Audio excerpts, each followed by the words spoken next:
শিষ্য এবং ভক্ত আমার প্রশ্নটা থাকবে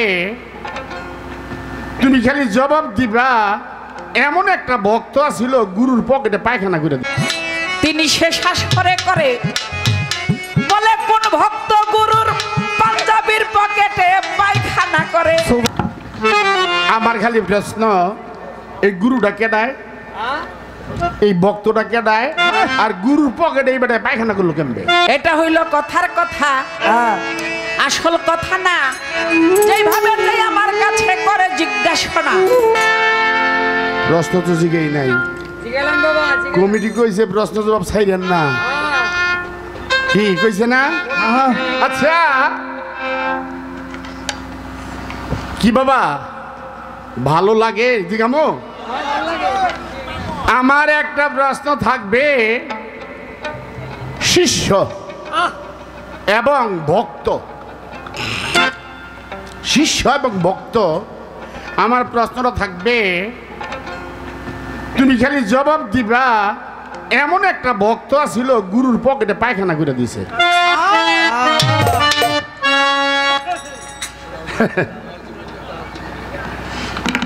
জানার দরকার না এমন একজন ভক্ত ছিল গুরুর পকেটে কঠিন কথা পায়খানা করে দিছে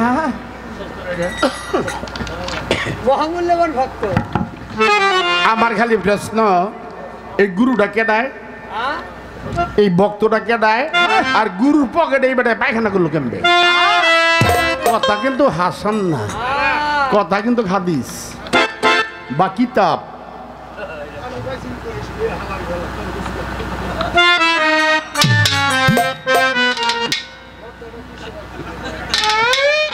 আসলে তোর লাগে আমি শান্তি পাই না কোনো কোনো বয়দের কাছে জিজ্ঞাসা ঠেকা মুতি খেলে বড় বড় কর কত কঠিন কথাটা জিজ্ঞাসি তেন বড় বড় করা কি কস তুই আমি কালকে তো তোর লগে হে দিলি আমি নিমু তোর হের লগে দিলাম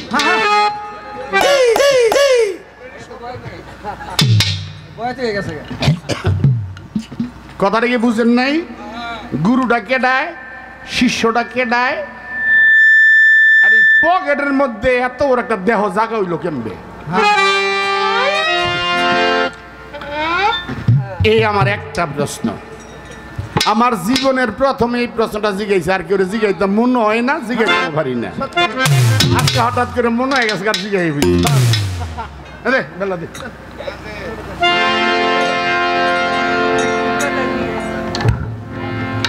আরে বাবা আরে বাবা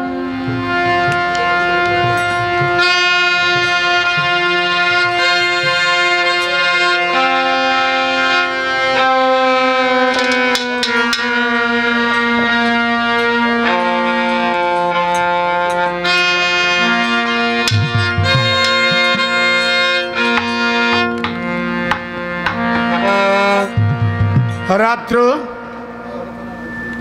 কইদা কইদা গেল জানি না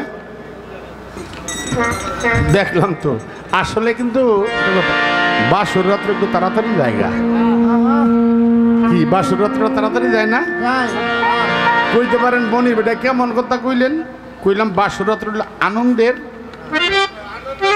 রাত আজকের যে পালাটা গুরু শিষ্য এই গুরু শিষ্যের পালাটা রাত্র এই মিলনের রাত্র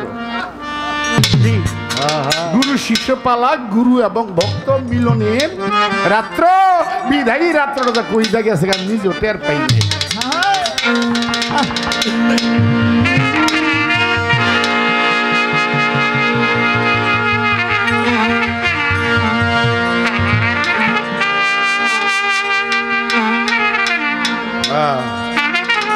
এখন যে গানটা রাখবো আমার বড় ভাই পাগল বাচ্চু সাহেবের লেখা আমি বিচ্ছেদের কথা বলছি যে বিচ্ছেদ না পেলে আমার মন ভরে না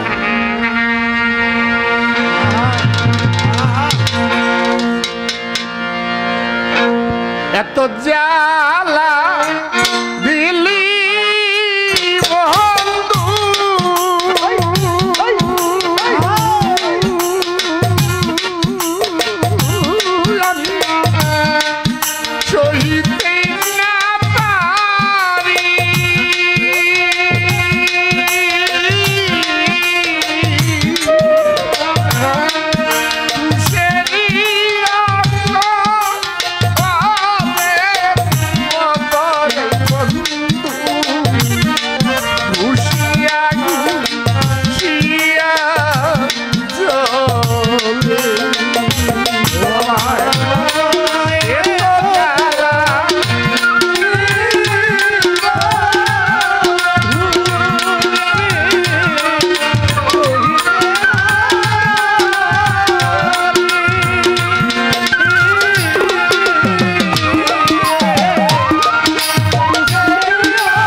টাকা দিয়ে দোয়া কর। তিনি শেষ করে করে বলে কোন ভক্ত গুরুর পাঞ্জাবির পকেটে পায়খানা করে। সুবহানাল্লাহ সুবহানাল্লাহ। খুব কঠিন প্রশ্ন করে আমার যে মিয়া ভাই মোস্তফা ভাই আমার তরিকার ভাই আল্লাহু আকবার ভাই আমার দিকে চাই অন্য কথা কইতেছে, কয় যা জিগাই খালি কইয়া দেয়। মোস্তফা ভাই ওর লাগে কোনো কথা কইতে পারি না। যাই হোক, হ্যাঁ মোটামুটি আমার মোস্তফা ভাই যদিও ঢোল বাজায় ছোটখাটো বয় 3 সালে কম না। হ্যাঁ ডাইরেক্ট এত বছর ধরে আপনার লাগে ঢোল বাজায়, তো সে বয় তুইব না। হ্যাঁ মানে বায়না গান গায় না চুলগুলো বাবার সব যাক মোস্তফা সরকার। তো যাই হোক, এটা হইল কথার কথা, হ্যাঁ আসল কথা না। যেইভাবে আমার কাছে করে জিজ্ঞাসা, এই ভক্তকে গুরু ছিল কে? আমি সবার মাঝে কই আমার মালিক যেন আমায় নিশান করে দেয় সই। গুরু ছিল হযরত বরপীর আব্দুল কাদের জিলানীর জিলানী। জৈনক এক ভক্ত ছিল, আমি বলবো তার জীবনী। হযরত বরপীর এমনি একটা ওয়াজের মাহফিলে তিনি ওয়াজ করতে লয়, ওই ভক্ত ওই মাহফিলে উপস্থিত রয়। উপস্থিত তো আছে ঠিকই, কিন্তু বেডারে এমন পায়খানা ধরছে। এখন বরপীর ওয়াজ করে, এখন ওয়াজের মাহফিল থেকে যদি উঠতে যায় তাহলে তার বেয়াদবি হয় না? কারণ পীরের সামনে থেকে পীর যদি বসা থাকে তোমার বসা থাকতে হবে। পীর যতক্ষণ পর্যন্ত বসা থেকে না দাঁড়াইবো, তুমি যদি পীরের সামনে দাঁড়ায় যাও তোমার বেয়াদবি হয়ে যাবে, আদব রক্ষা হবে না। তো এই ভক্তর অবস্থাটা খুব খারাপ। এখন খালি মুসরামুসরি করতেছে, যাইতে পারতেছে না। বরপীর অন্তর্যামী ভক্তের এই অবস্থা তিনি লইল বুঝিয়া,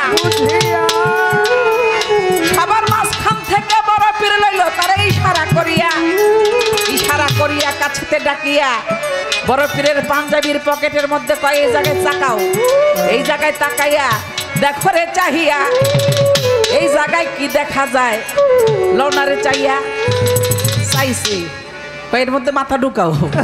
ভালো করে মাথা ঢুকাইছে, মাথা ঢুকে দেখে কি এমন একটা জায়গা যে জায়গায় কোনো মানুষজন নাই, কোনো কেউ নাই।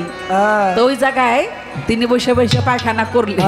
খুব নিরাপদ, কারণ যেই মাহফিলের লোকজন আছে, আবার বরপীরের সামনে থেকে উঠা যাইতেছে না। তো এমন একটা জায়গার ব্যবস্থা বরপীর করে দিলেন যে কোনো লোকজন নাই, সে জায়গায় বসে বসে যাতে ভক্ত পায়খানা করতে পারে। সেটা কোন জায়গা? বরপীরের পাঞ্জাবির পকেট। ভক্তের জন্য একটা নিরাপদ জায়গা তৈরি করে দিলেন। এই তো কাকার কথা ছিল, আমি আপনারে দেই সবারে দেই কইয়া, আর কোনো কথা নাই। ওরে আমার ভাইয়া, আমার পাগল মনির কাকার 2-1 ছাত্র আছে, আমার সাথেও একজন আছে নতুন নতুন শিখতেছে। আমি আর একটি গান করব, তারপরে হয়তো আমার গান শেষ করবো। আমাদের আস্তে এত কথা বলো না তোমরা। আমাদের সালাউদ্দিন ভাই একটি গানের কথা বলছে আরো 2 আসর আগে। আমি কইছিলাম যে গানটা শেষ আসরের গান, তো ওই গানটা শেষ আসরে গাবো। গানটা আমাদের মানিকগঞ্জের আবুল সরকার, ছোট আবুল যারে কয়, সে আবুল সরকারের লিখে।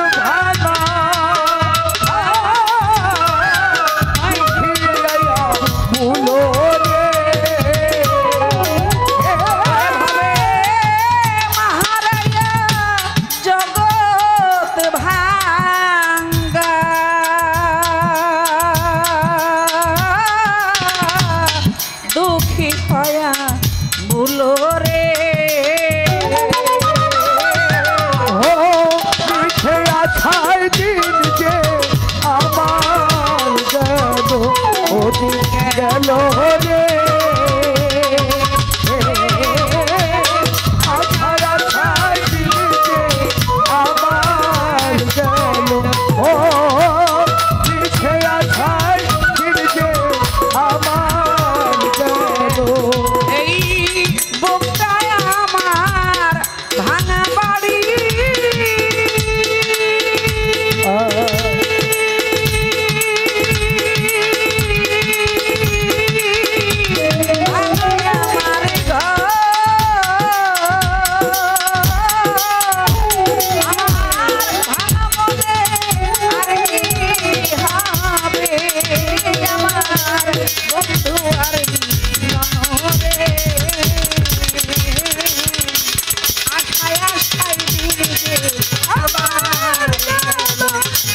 দিন গেল রে